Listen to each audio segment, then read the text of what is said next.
Bonsoir. Je vais essayer de parler. J'ai presque plus de voix.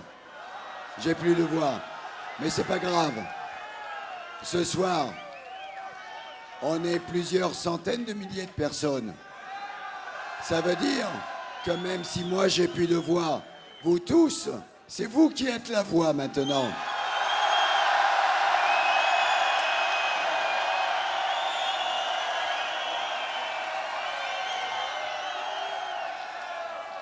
Je vais d'abord, avant d'intervenir, je vais passer la parole à deux personnes que j'ai invitées parce que ces personnes représentent quelque chose de très important. Je vais donner d'abord la parole à Michel. Michel est un chercheur, c'est quelqu'un qui travaille dans la recherche agronomique, c'est quelqu'un qui travaille au CIRAD, mais c'est quelqu'un qui a pris une position courageuse parce que c'est quelqu'un qui a osé dire qu'il était opposé à la culture des OGM en plein champ.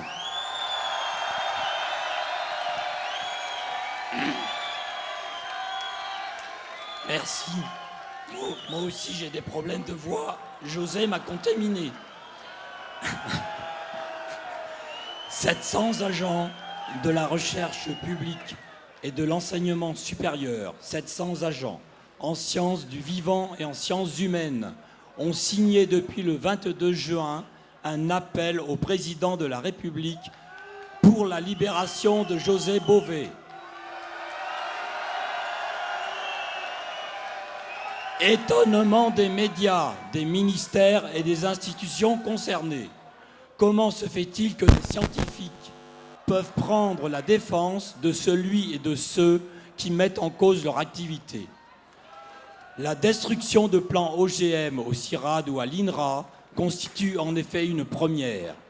La recherche a été attaquée, interpellée et finalement mise devant ses responsabilités par des utilisateurs potentiels de ces produits.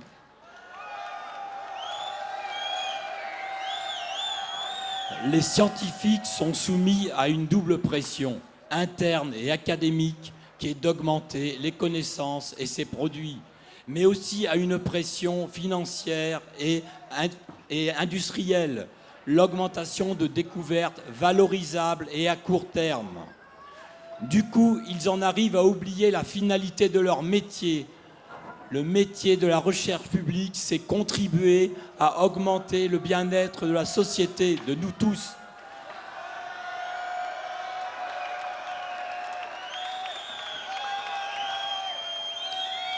Ce glissement est d'autant plus grave que les salaires et le fonctionnement de la recherche publique sont assurés par des fonds publics de nous-mêmes. Les actions de José Bové, contestables sur certains aspects, ne constituent pas une attaque contre la recherche fondamentale, sur le génome ou contre la recherche en général. Elles nous ont rappelé la nécessité éthique d'impliquer les utilisateurs potentiels de la recherche, les agriculteurs, les consommateurs, les industriels, nous-mêmes, nous tous, dans la définition et l'évaluation des programmes de recherche. C'est parce qu'ils n'ont pas eu voix au chapitre de recherche les concernant directement que les agriculteurs, avec José Bové, s'en sont pris à la recherche.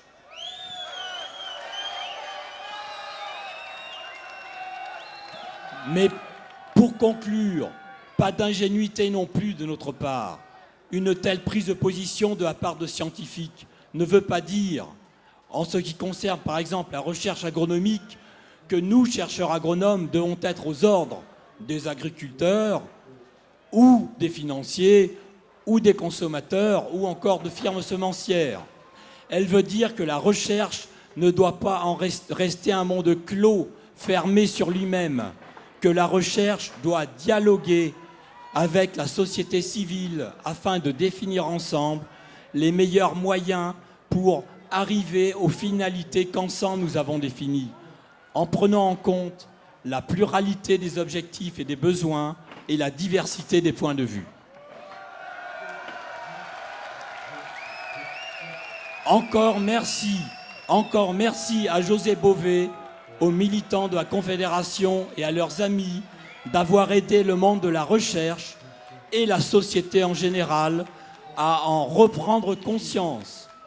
Ils ont ainsi réaffirmé la nécessité d'une recherche indépendante des intérêts privés et commerciaux, mais partenaire active et consciente des citoyens et institutions de ce monde. Merci beaucoup d'être là.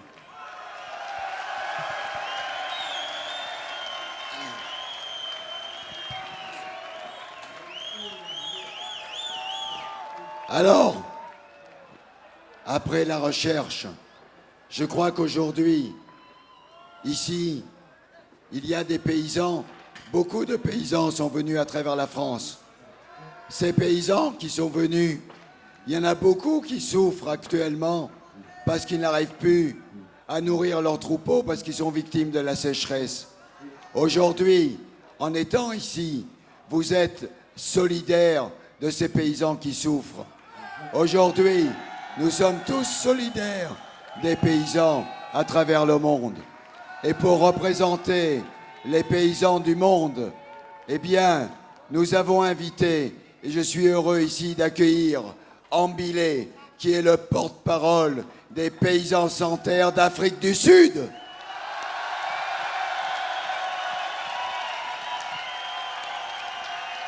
Amandla!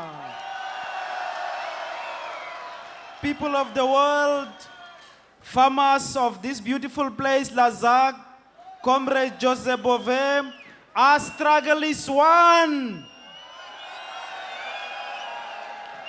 I bring you greetings from South Africa and a message of solidarity. We know it is possible to change the world when people come together and are united.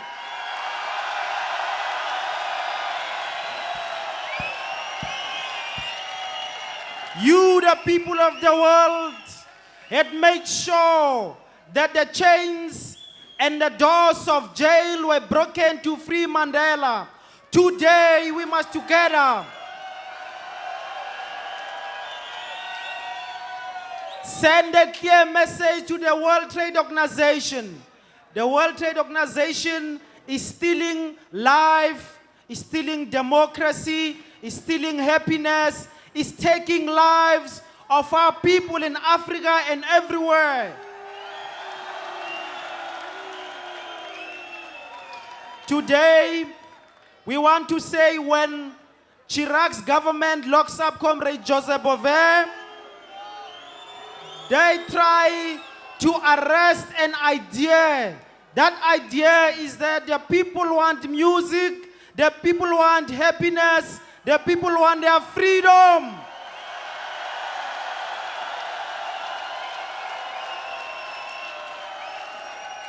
Finally, I want us together to send a clear message to the World Trade Organization. We must talk straight. To hell with the World Trade Organization, to hell. We believe another world is possible. Thanks.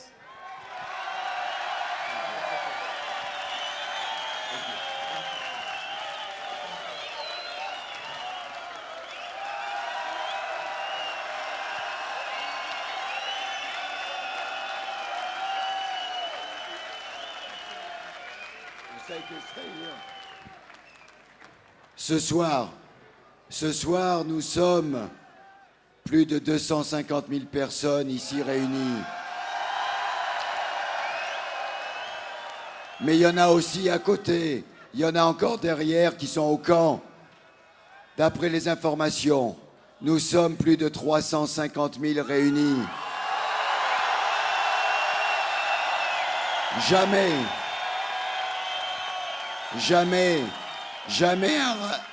un tel rassemblement n'a eu lieu.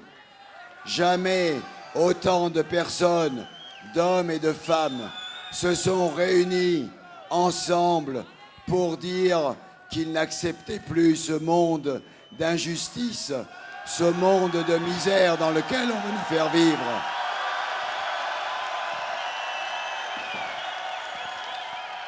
Ce soir, c'est un grand espoir qui nous réunit. C'est un espoir parce que ça veut dire qu'aujourd'hui, nous pouvons changer ce monde. Ce monde peut changer, mais ça dépend de vous tous. C'est vous tous maintenant qui devez changer ce monde. Ce soir, en écoutant Manu Chao chanter, je rêvais déjà que les Indiens du Chiapas avaient retrouvé leur liberté. Je rêvais aussi que le peuple kanak était enfin indépendant en Kanaki. Je rêvais que tous les sans-papiers étaient enfin libres de vivre comme ils voulaient sur ce territoire. Je rêvais que la grève allait permettre à tous les intermittents enfin de retrouver la dignité,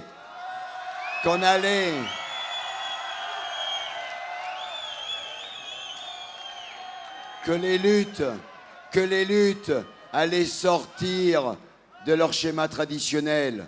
Aujourd'hui, ensemble, on peut faire reculer le gouvernement Raffarin. On peut le faire reculer.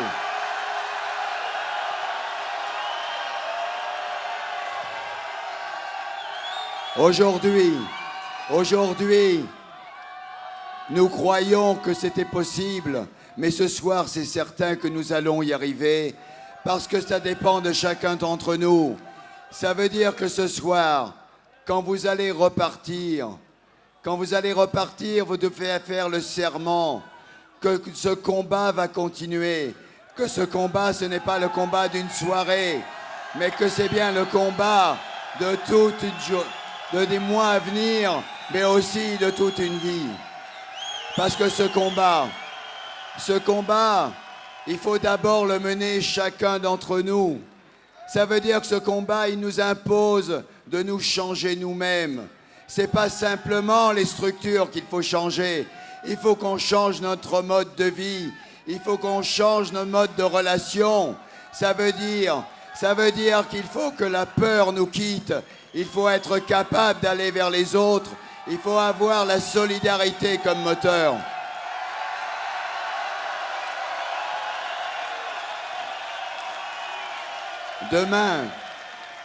Demain, chacun va rentrer dans sa ville, dans sa ferme. Chacun va retrouver ceux avec qui il travaille, ceux avec qui il lutte, ceux avec qui il vit. Et ensemble, toutes ces personnes doivent imaginer l'avenir. Aujourd'hui, il ne faut pas simplement croire que dans quelques années, les choses vont changer. Les choses, elles doivent changer de suite. Et aujourd'hui, on peut les changer là où on habite.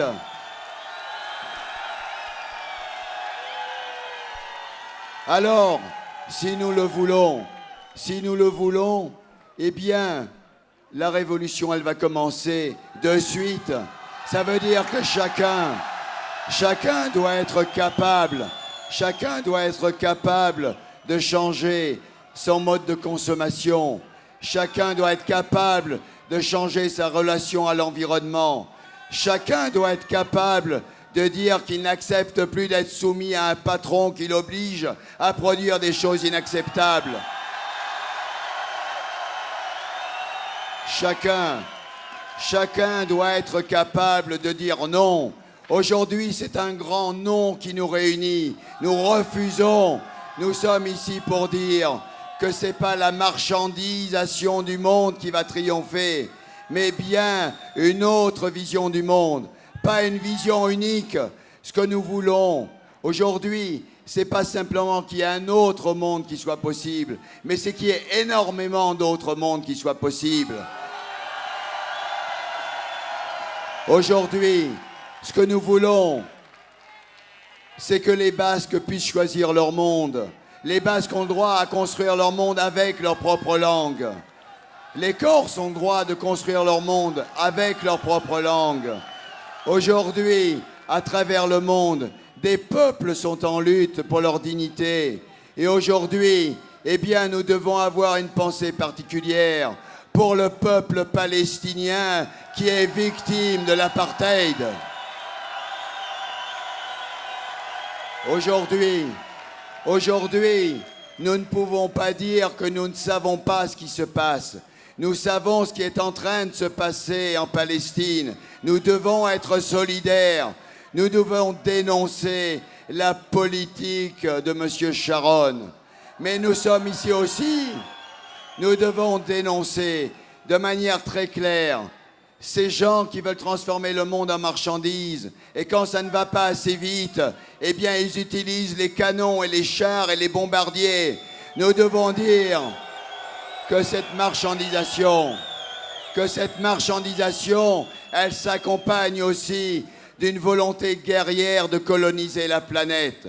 Alors ici, nous sommes là aussi pour dénoncer, le président des États-Unis,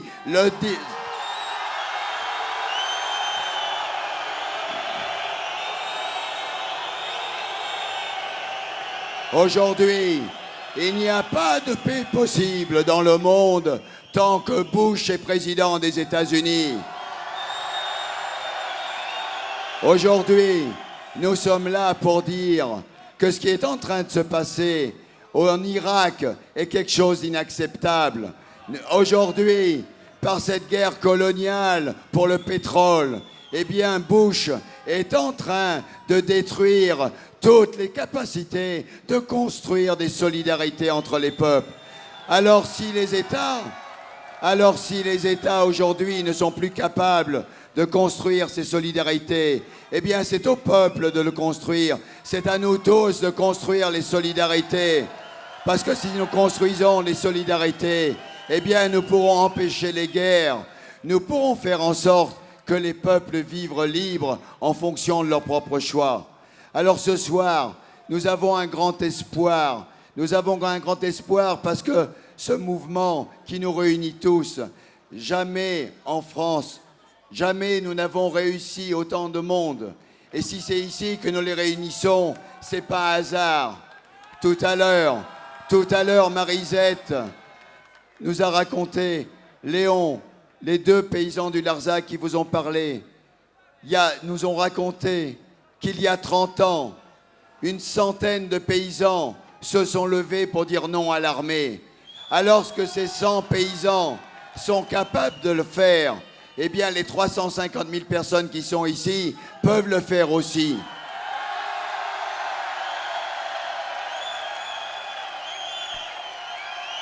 Ce soir, c'est l'espoir qui naît. C'est un espoir qui ne doit pas s'éteindre. Demain, les combats vont continuer. Il va falloir intensifier le combat. Il va falloir qu'en septembre, nous soyons nombreux dans la rue pour dire non à l'OMC. Et nous allons gagner contre l'OMC. Mais demain, il va falloir aussi se battre parce que d'autres projets du sinistre Raffarin vont se mettre en place. Il va falloir qu'on défende les acquis sociaux qui sont issus de la résistance. Actuellement, ce sont les acquis de la résistance qui sont en train d'être détruits par le gouvernement Raffarin. Alors il faut se mobiliser. Il faudra se mobiliser. Je disais hier que l'automne ne serait pas chaud, que l'automne sera brûlant. C'est à nous tous de le transformer.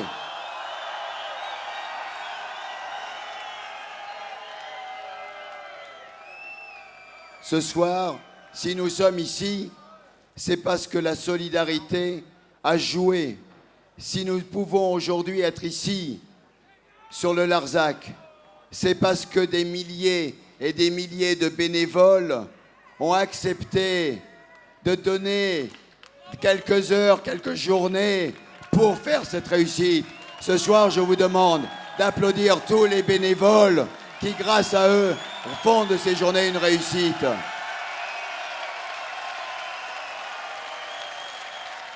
grâce à ces milliers de bénévoles qui travaillent, qui ont travaillé dans l'ombre pendant ces 3 jours, eh bien tout le monde a pu vivre un moment de partage et de lutte. Mais aussi, il faut que je remercie tous les artistes qui sont venus gratuitement, tous les intermittents qui travaillent, parce que sans eux non plus, la fête n'existerait pas. Alors ici, ce soir, ce n'est pas un concert auquel vous assistez, c'est une fête. Parce que pour nous, la fête et la lutte, c'est la même chose. Et c'est quand la lutte est belle que la fête devient encore plus belle.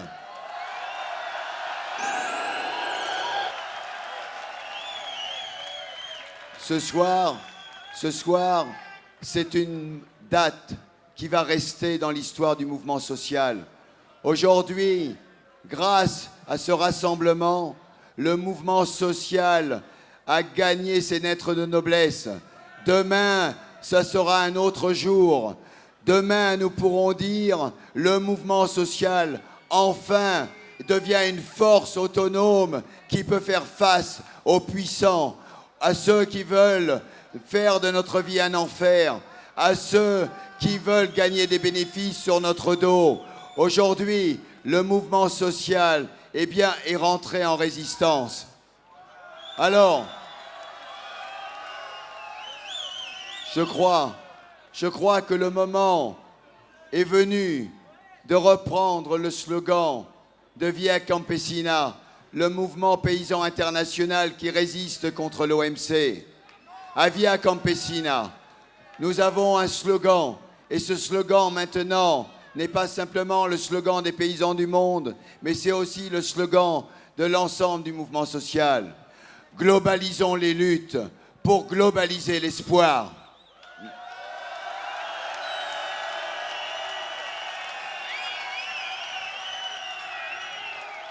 Alors, maintenant, on va laisser la place à d'autres musiciens, à des musiciens qui viennent de Grande-Bretagne. Les musiciens qui vont venir sont d'origine différente. Ils sont d'origine indienne, d'origine pakistanaise. Ce sont aussi des anglo-saxons. Et aujourd'hui, si ces gens-là peuvent venir, eh bien, c'est parce que la circulation des personnes qui sont anglaises est possible à travers la Manche. Mais il faut savoir que pendant qu'eux viennent, des milliers de réfugiés sont dans le Nord-Pas-de-Calais poursuivis par la police parce qu'ils essayent de traverser dans l'autre sens. Et c'est pour ça qu'il faut qu'on dise que nous n'acceptons pas ce qui est en train de se passer à Calais. C'est pour ça que nous devons manifester notre solidarité avec tous les sans-papiers, avec tous ceux aujourd'hui qui sont victimes des politiques de Sarkozy et de Perben. Aujourd'hui, nous devons affirmer de manière très claire que face à ces politiques liberticides, eh bien, nous allons mettre en place le devoir de solidarité, de légitime solidarité, en désobéissant aux lois. Oui, ici tous, nous nous engageons à héberger des sans-papiers.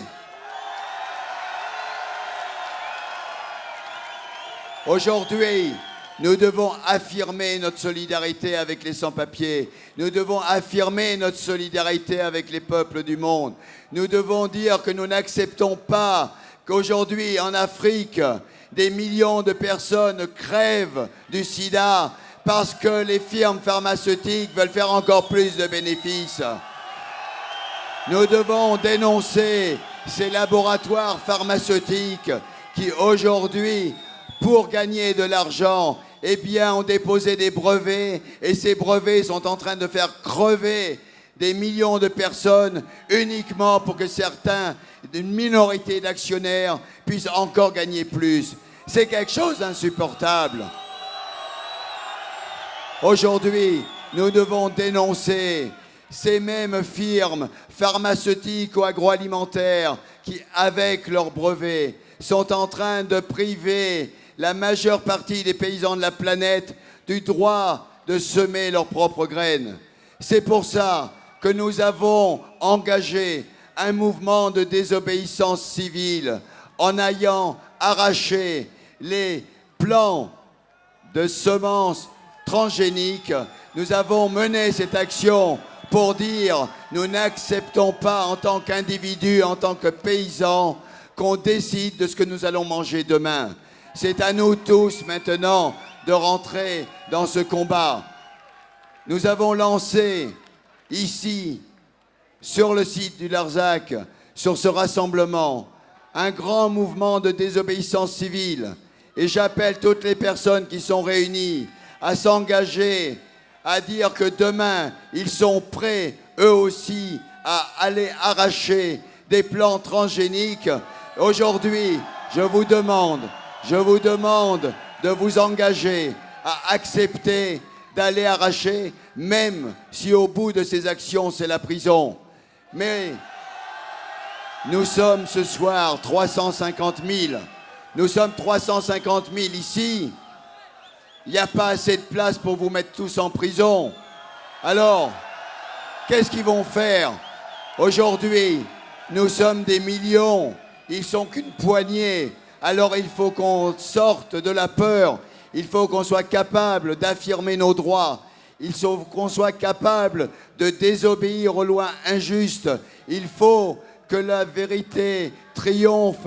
Il faut que nous soyons prêts à aller jusqu'au bout de notre action, que notre détermination soit sans faille et qu'en même temps, dans la non-violence, eh bien, nous soyons en capacité de faire changer. Parce qu'aujourd'hui, notre force, ce ne sont pas les armes. Aujourd'hui, notre force, c'est notre capacité à résister et à dire non. Notre force, c'est la force des faibles. Et c'est parce que nous sommes faibles que nous allons triompher.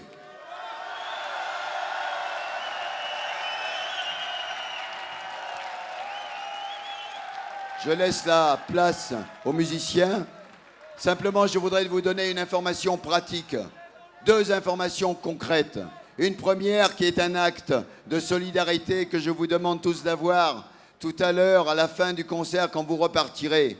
Je vous demande à chacun de vous baisser et de ramasser un gobelet, un papier et de les ramener vers les poubelles. Si chacun de vous ramasse un papier et un gobelet, eh bien ce terrain sera aussi propre que quand vous êtes arrivés. C'est comme ça, c'est le premier acte qu'on peut poser pour montrer que nous sommes des gens responsables et que nous ayons décidé de notre avenir. Je vous demande de le faire.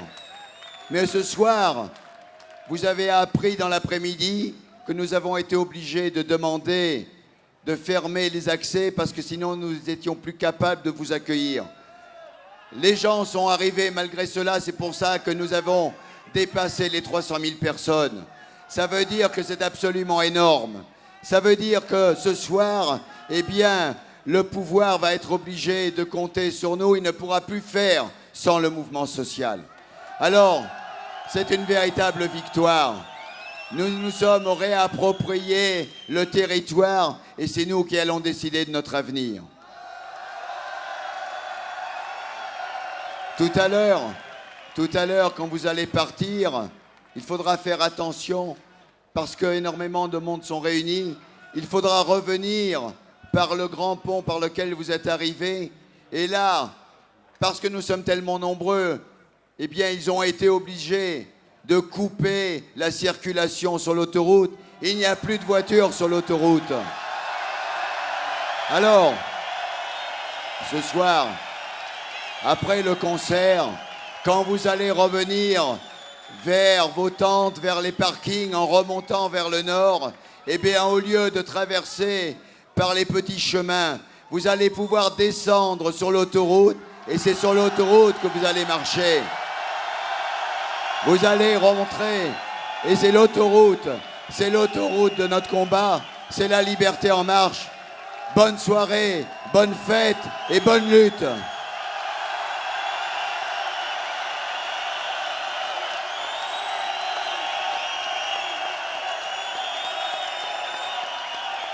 Demain matin, Après la fête va continuer jusqu'à 7h ou 8h du matin. Plein de groupes vont encore passer. Mais demain à midi, moi je vous donne déjà rendez-vous demain à midi. À midi demain, eh bien, on prendra les engagements pour les combats du mois à venir. Nous allons nous engager demain midi dans le combat contre l'OMC, contre la logique néolibérale qu'on veut nous imposer.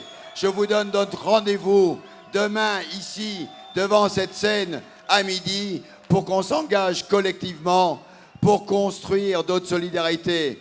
D'autres mondes sont possibles. Merci.